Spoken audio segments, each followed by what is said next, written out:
Hi everyone, welcome back to channel. Today I will show you how to implement the forgot password feature in Flask web application. For implementing it, we'll be using Flaskmail, SMTP server feature of Gmail, password reset links with email tokens, and saving password with secure password hashing in MySQL database. In current time, AI has taken all places.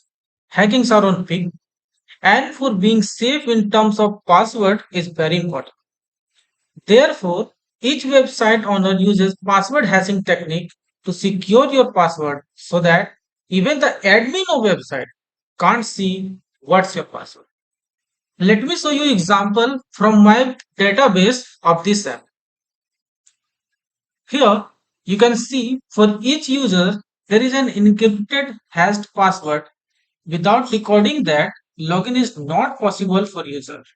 If someone will create a user in database table with normal password manually, website will not accept it and user won't be able to log in with that normal password because it is not hashed. So if user forgets his password, he will need to change the password. So let's see how you can do that.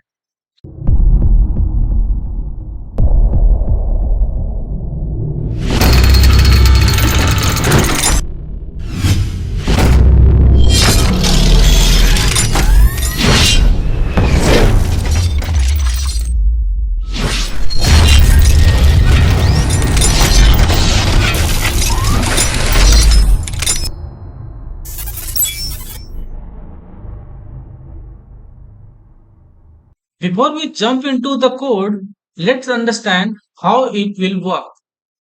User enter their mail, clicks forgot password. A reset link is set to that email with a token.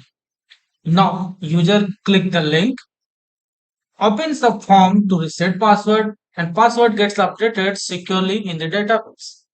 Now, let's start with the front end in our login.html. Here, make sure you have a login form ready in login.html. A forgot password link button is created in that form, and a JavaScript validation method is created so that if user enter a mail, then only he can click the forgot password. Now let's look at the Flask backend app.py, the forgot password route where the magic happens. First of all, you shall retrieve email from the form. We may check for validation of empty email from Flask instead of JavaScript too.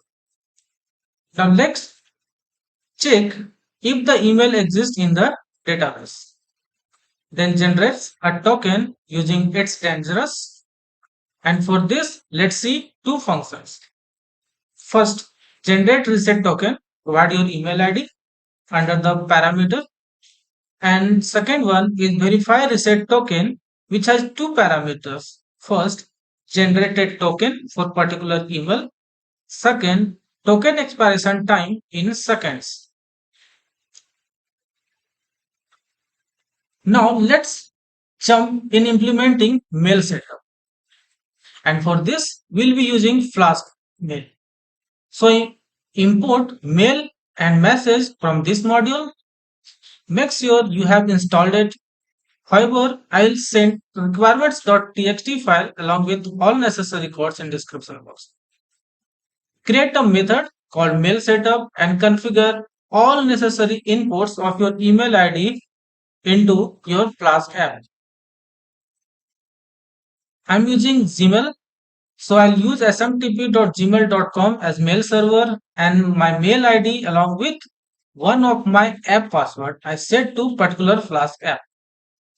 Using a real Google account password is not secure, and so you can generate a app password for any particular app you are implementing.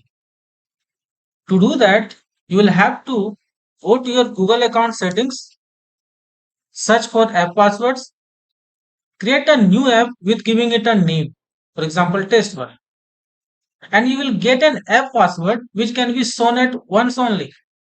So save it now to use. Now jump to your code and paste your password for this app you just created.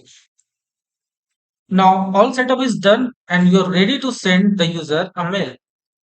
Now create a reset password link with calling reset password function and providing generated token. Write mail message, give it a subject, add your email ID and user email ID as recipients. Write a proper mail with message and reset password link. Send the reset link via flash mail. And last thing you need to do is to create a reset password page having password field, confirm password field, and a submit button, and a reset password root in app. When the user clicks the reset password button, it opens reset password page. Flask verify the token provided with calling verify reset token and show the reset form if token is valid and not expired. If there is an error, flash the message. Now finally, check for password match in password and confirm password field. Create a hash password calling generate password hash method and passing new password as parameter. For this, import security and now update the database with new hash password for particular email if everything is okay. I hope you have liked this video. If so, please share with your friends and hit the like button and subscribe the channel if you have not subscribed the channel. See you in next video. Bye bye.